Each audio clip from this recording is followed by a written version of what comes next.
Қайырлы күн, оқырмандар. Бүгін 7-ші сыныптағы жай механизмдер, иіндіктің тепе-теңдік шарты, механиканың алтын ережесі деген бір тамаша тақырыпты бастайық.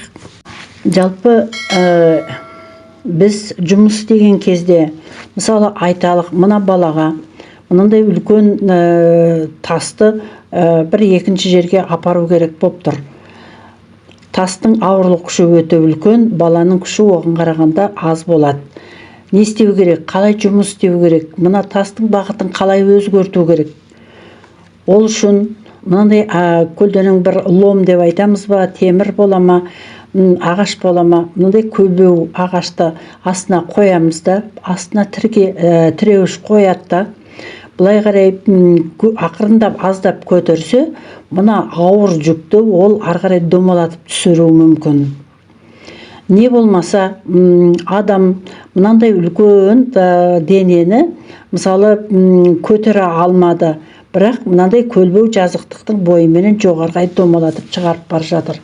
Бұндай жағдайда қандай да бір денелердің қозғалыс бағытын өзгертіп, бір күштен ұтыс алатын әдіс ойланып тұр балалар. Сонымен біз күшті түрлендіріп, дененің қозғалыс бағытын өзгерту үшін қолданатын құралдарды жай механизмдер деп атайды екенбіз. Жай механизмдерге нелер жатады? Әгіндегі жаңағы айтқан көлбеу жазықтық, иіндік, блок, сына, бұранда, жылжымайтын блок және жылжитын блок деп аталатын осындай 7 құрал жай механизм деп атайды. Сонымен жай механизм күшті түрлендіреді, қозғалыс бағытын өзгертеді. Әгіндегі қондырғыларды біз жай механизм деп атайды екенбіз. Енді әгіндегі мысалға қайтадан келетін болсақ, міне біз ауыр денені қозғалта алмайтын болсақ, онда жай механизмді қолдандық. Бұл көлбеу жазықтық деп аталады. Көлбеу жазықтық. Ал енді мына жерде мынаны иіндік деп атайды. Тіреу нүктесі бар. Екі жағындағы F1, F2 күш әсер еткен жағдайда денеге мынау иіндік механизмі қолданып тұр. Осыған байланысты, мысалы, Египет жерінде үлкен, биіктігі өте үлкен әгіндегі пирамидалар бар. Ол кезінде пирамидаларды, мысалы, үлкен крандармен салмаған, ол кезде кран болмаған, оны мынандай жай механизмдерді, рычагтарды қолдану арқылы кезінде құлдар осындай жұмыс істеп, оны биіктікке, қанша ауыр жүктерді биіктікке шығарып отыру арқылы, жай механизмдерді қолданып отыру арқылы жұмыс істеген екен. Осыған орай мынандай бір тарихи мәліметтерді айта кеткім келеді балалар. Осыдан 3000 жыл бұрын Хеопс пирамидасын салуда 2,5 тонна тұратын плиткаларды 147 метр биіктікке көтерген. Демек, бір плитканың өзінің 2,5 тонна тұратын плиткаларды 147 метр жуық шаммен алғанда бұл 50 этаж үй.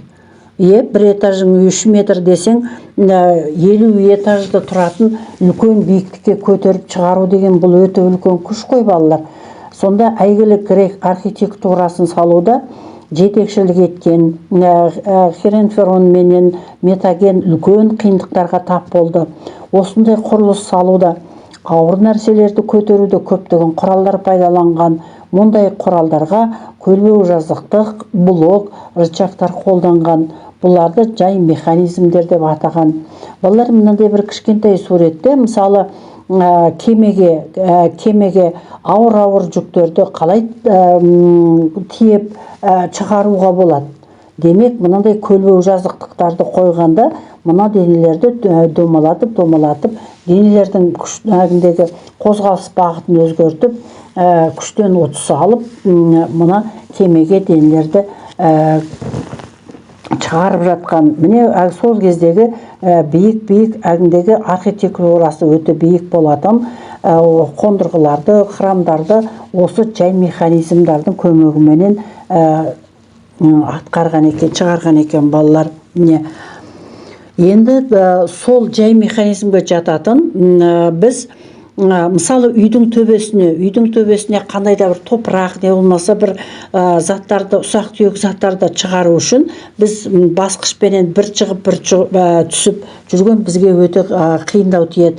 Сондықтан үйдің қасына биік столбы құрамыз да, оның басына әгіндегі бір блок орналастырамыз да, мынандай жіппенен асып жерге тастаймыз.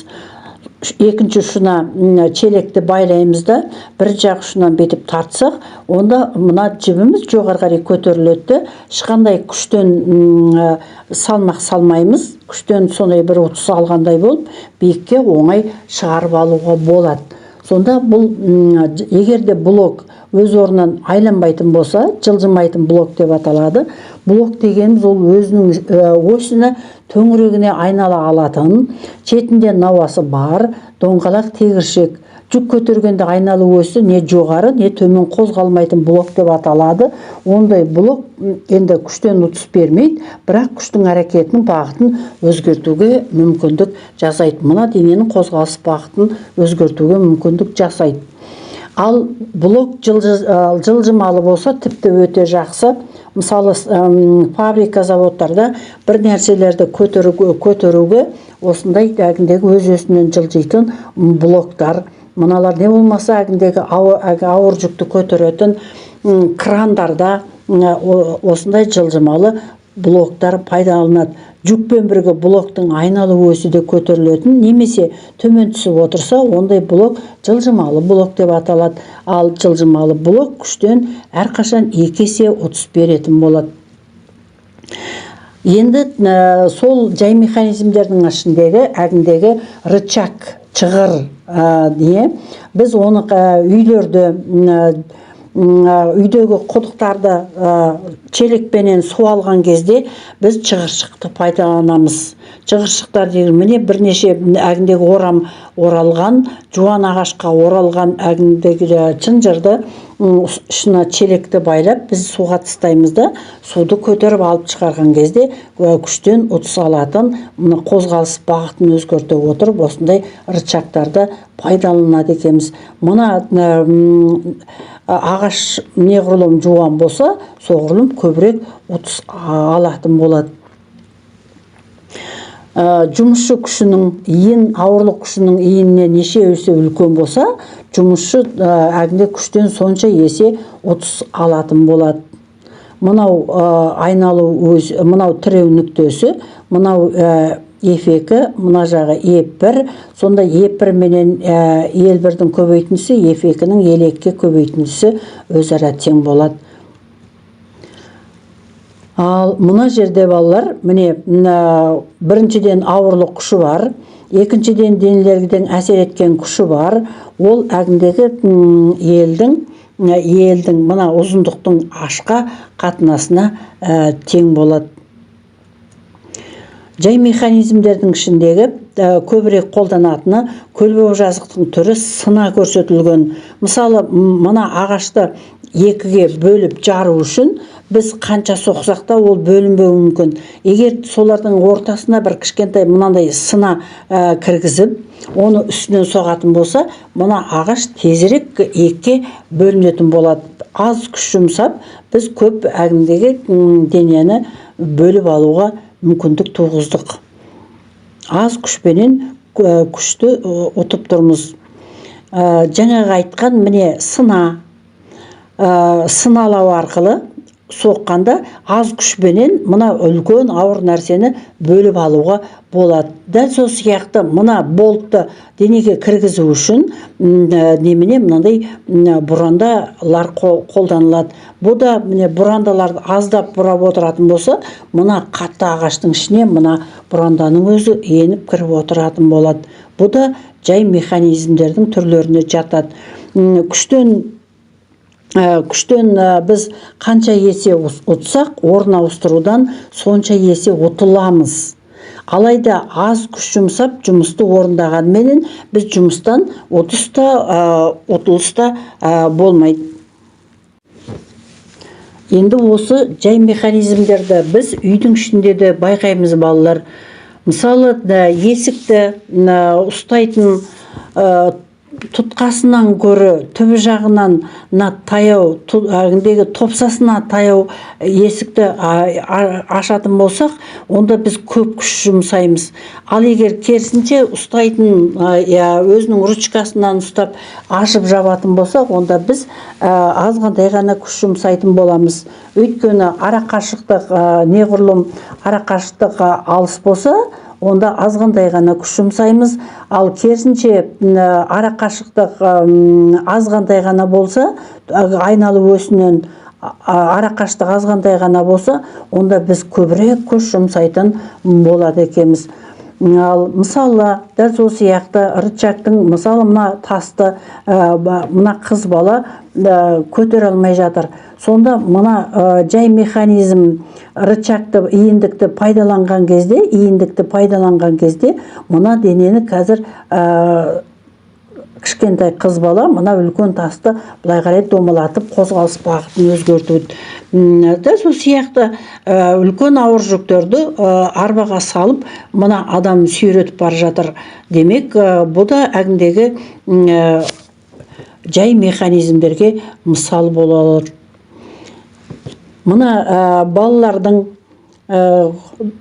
сумканы немесе дорбаны, жүкті таяққа іліп алып жүргендегі қайсысы дұрыс, қайсысында қаталық бар, соны өздеріңде ойлап көруге болады. Ал мына жылжымалы блокты мен тағы да мысалға келтірем. Мысалы, мына блок өз-өзінен жақсы айналып тұр. Мысалы, мына челектің ішінде 10 кг су болсын дейік. Сонда мына челектің ауырлық күші, мысалы 100 ньютон болсын делік. Сонда 100 ньютонмен мына жүкті жоғары қарай көтергенде, егер мына жылжымалы блок бізден күштен 2 есе 30 береді дедік. Біз оны бар жоғы бір 50 ньютонменен тартсақ, онда біз 100 ньютондық мына жүкті жоғары қарай шығарып алатын боламыз. Бұл күштен 30 беріп, дененің қозғалыс бағытын өзгертіп тұр. Бұл жай механизмнің жылжымалы блогына мысалы болады. Мына суретте балалар, мысалы, қай баланыкі дұрыс, не болмаса, қай баланың жүкті оңай көтеріп бара жатыр деп сұрақ қойсақ. Мұнда тіреу нүктесінен жүк алыста тұр. Ал мына баланыкі тіреу нүктесінен жақын қашықтықта тұр. Сонда егерде ара қашықтығы аз болса, онда күш епбір нүктесінде азырақ түсірілетін болады. Ал мына жерде әгіндегі ауырлық күші алыста орналасқандықтан, ара қашықтығы үлкен болғандықтан, онда мына жағындағы күш азғандай ғана болады. Орын ауыстырудан ұтылып тұрмыз, бірақ күштен біз ұтып тұрмыз. Сонда мына бала екеуінің көтеріп келе жатқан жүктері бірдей болғаны менен, мына бала еркін кетіп бара жатыр да, ал мына бала уже шаршап қалғанға ұқсайды. Өйткені бұл әгіндегі тіреу нүктесінде мына денені алыс жақын орналастырғанға байланысты екен. Иіндіктің тепе-теңдік шартын енді қорытып шығарайық. Сонымен күш неғұрлым үлкен болса, онда да иіндік жақын болуы керек. Мысалы, міне суретке қарасаңдар, қарапайым мысал, мына үйді бенен мына баланың тепе-теңдігі болу үшін, мына үй тіреу нүктесіне өте жақын орналасу керек те, ал керісінше мына күштері аздары алыс қашықтыққа қойылу керек. Сонда күш иінге кері пропорционал болады. Иіндік тепе-теңдік күйде болады, егер күштердің қатынасы күштің иіннің қатынасына кері пропорционал болғанда. Енді осы рычагтың мынандай тағы да тарихи мәліметтерге сүйенсек, Біздің ерамызға дейін 3 ғасырда рычагты түсіндірген Архимед болған. Қозғалмайтын тіреудің немесе біліктің төңірегінде айнала алатын кез келген дене мынаны иіндік дейді. Өз-өзінен жеңіл айналатын бұны иіндік деп атадық. Немесе рычаг деп атайтынбыз. Иіндіктің айналу осі өтетін о нүктесінде тіреу деп аталады. Тіреу нүктесінен иіндікке әрекет ететін күш түзуге орналасқан перпендикуляр ұзындығын күш иіні деп атайды. Мына аралықтарды күш иіні деп атайдық. Ереже: біліктің сол жағындағы күштердің күш моменттерінің қосындысы біліктің оң жағындағы күштердің күш моменттерінің қосындысына тең болса, айналатын дене әрине тепе-теңдік күйде тұрады. Мына жағындағы күш моменттері менен екінші жағындағы күш моменттері тең болған жағдайда дене тепе-теңдік күйде болатындығы анық. Міне рычагтың біз қазір мысалы мына жерде айтайық, әрбір жүк 100 грамм болсын дейік. Сонда 400 грамм жүк ілініп тұрма? 400 грамм мен оны 2 бірлікке көбейтейін. Сонда 800, ал мына жақта 200, ал оны 4 бірлікке көбейтсем, екі жағында 800-ден 800 күш моменттері тең болғандықтан денелер тепе-теңдік күйде тұратын болады. Осы айтып отырғанымызды қорытындыласақ, механиканың алтын ережесі былай деп айтылады екен балалар: жай механизмдердің көмегімен күштен қанша есе ұтсақ, орын ауыстырудан сонша есе ұтыламыз. Ал жұмыстан ұтыс та жоқ, ұтылыс та бермейтін болады. Бұл әгіндегі рычагтың түрі шығыр. Бұл осы рычагтарды балалар біз мына үйлерді де қолданамыз. Құдықтан су алған кезде мынандай жуан ағаштарға байланған, оралған шынжырларды қолдану арқылы, күштен ұтыс алу арқылы осындай суды, ауыр челектегі суды тереңдіктен шығаруға мүмкіндік аламыз. Мына рычагтың тепе-теңдігін мысалы өзімізге таныс мынау бір әткеншек сияқты ойын. Мына жерде 2 бала отыр, мына жерде үлкен адам отыр. Қазір сонда үлкен адам тіреу нүктесіне жақынырақ отырды, ал мына 2 бала тіреу нүктесінен алыс қашықтыққа отыр. Сонда мына жақтағы еппенен елдің көбейтіндісі сол жағындағы еппенен елдің көбейтіндісіне тең болғандықтан дене тепе-теңдікте отыратын болады. Осындай құбылыстарда енді қайықты ескен кезде ескек қандай болу керек? Осы тіреу нүктесінен мына қайықтың ұзындығы, ескектің ұзындығы қандай болу керек? Міне осы туралы өздеріңе логикалық ойлап көрулеріңе болады. Тақ сол сияқты біз мысалы адамның жәндіктердің денелеріндегі жай механизмдерді байқаймыз. Мысалы адам қолына ауыр жүкті көтерген кезде міне мына жағында Ep1, мына жағында Ef2 күш әсер етіп тұр. Ал білегіндегі ара қашықтығы D2-ге тең, ал бұлшықетке дейінгі қашықтық Ep1. Сол кезде бұл мына жағындағы күш моменті менен екінші жағындағы қолдың білегіндегі күш моменттері тең болғандықтан бұл жерде жай механизмдерде жүзеге асатын болады. Қайшы: бұл да әгіндегі рычагқа мысал бола алады. Арба: бұл да әгіндегі айналы осі бар. Бұл да жай механизмге. Тістеуіктер жай механизмге жататын. Арба менен тағы да сол рычагтың тепе-теңдік шарты. Неғұрлым мыналар ұзын болатын болса, біз күштен жақсы ұтыс алатын боламыз. Егер мынаны неғұрлым жақынырақ орын алсақ, онда бізге қолымызға көбірек күш әсер ететін болады. Дәл сол сияқты қолымыздағы қаламсапты қалай ұстау керек? Біз оны ортасынан ұстасақ, біз оны көбірек күш жұмсайтын боламыз. Көбінде біз жазу жазған кезде біз қаламсапты мүмкіндігінше мынау ұшына таяу ұстаймыз. Сондықтан да әгінде күштен ұтыс алу үшін ара қашықтық кішкентай болу керек. Енді осы жай механизмдердің құрылыс саласындағы жиі қолданатындығын көруге болады.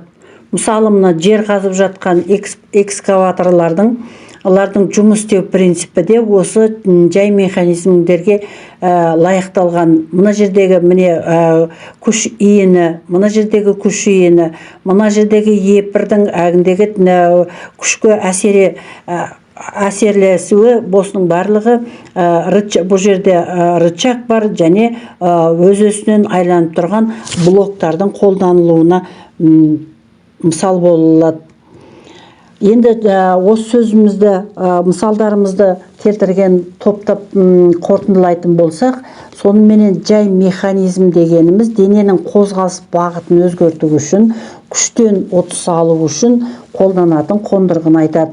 Мысалы, мына жерде иіндік қолданылуы, мына жерде көлбеу жазықтықтың қолданылуы, мына жердегі сынаның қолданылуы, міне бұранданың қолданылуы, өз-өзінен әгіндегі айналатын қолданылуы мысал келтіруге болады. Не болмаса, мынау әгіндегі жылжымайтын блоктың қозғалыс бағытын, дененің қозғалыс бағытын өзгертуге қолданылатындығын айтуға болады екен. Демек, жай механизмдер механикада өте жиі қолданады, өте үлкен, маңызы зор. Біздің айтып отырғанымыз механиканың алтын ережесі: күштен қанша есе ұтсақ, керісінше орын ауыстырудан сонша есе ұтыламыз. Жұмыста, ал бұл кезде ешқандай жұмыстан ұтыста жоқ, ұтылыста жоқ, жұмыс істелінеді, бірақ біз күштен ұтыс алады екенбіз. Мысалы, мынандай үлкен тасты мына бала көтере алмайды. Сонда оны қозғалту үшін біз жай механизмдерді қолдануға болады екен. Енді балалар осыны есеп шығаруға қолданайық. Бізде мынандай есеп берілген: иін-тіректің кіші иіні 5 см, үлкен иіні үлкен иіні 30 см, кіші иініне 12 ньютон күш әсер етеді. иін-тіректің тепе-теңдік ұстау үшін үлкен иінге түсірілетін күшті табу керек. Сонымен кіші иінін L1 5 см, үлкен иінін L2 30 см, ал кіші иінге әсер ететін күш 12 ньютон. Үлкен иінға әсер ететін күшті табу керек. Біз қолданамыз рычагтың тепе-теңдік шарты, немесе F1 L1 тең болады, F2 L2-ні қолданамыз да F2-ні табамыз. F2-ні табу үшін F1 L1-ді L2-ге бөлеміз, 12-ні 5-ге көбейтіп 30-ға бөлемін, немесе 60-ты 30-ға бөлемін, 2 ньютон. Сонда әгіндегі үлкен иін жақта 2 ньютон күш әсер етіледі екен. Екінші есепте иіндік ұштарына 2 ньютон және 18 ньютон күш әсер етеді. Иіндіктің ұзындығы 1 метр. Егер иіндік тепе-теңдікте болса, онда оның тіреу нүктесінің орналасу қашықтығы қай жерде қою керек. Сонда мынандай ұзын иіндік берілген. Бір жағына 2 ньютон, екінші жағына 18 ньютон күш әсер еткен. Ал сонда екі жағындағы күш моменттер тең болу үшін әгіндегі тіреу нүктесін қай жерге қою керек дейді. Берілген жаздым: F1 2 ньютон, F2 18 ньютон. Бүкіл рычагтың ұзындығы 1 метр. L1 менен L2-ні табу керек. Тағы да қолданатынымыз рычагтың тепе-теңдік шарты: F1 L1 тең болады, F2 L2. Мұндағы сан мәндерін орнына қойған кезде 2 L1 тең болады, 18 L2 болады да, мен L1-ді анықтайтын болсам, ол 9 L2 болады. 18 2-ге бөлдім, 9 L2 болады. Жүйе құраймын. L1 мен L2-нің қосындысы 1 метрге тең. Сонда L1-дің орнына 9 L2-ні қойсам, 10 L2 тең болады, 1 болады. L2-ні тапқанда 1-ді 10-ға бөлсем 0,1 метр, немесе 18 сантиметр. Демек, мына F2 18 ньютон күштен 10 сантиметр қашықтықта тіреу нүктесін қою керек. Немесе 2 ньютон күштен 90 сантиметр қашықтықта қою керек екен. Міне балалар, біз осында жай механизмнің әгіндегі механиканың алтын ережесін қолданып отырып осындай денелерде жұмысты күштен ұтыс алу арқылы абыройлы жұмыс істеуімізге болады екен. Назарларыңа рахмет. Бүгінгі видеом ұнаса лайк, комментарий жазып, каналыма жазылып қоюды ұмытпаңыздар.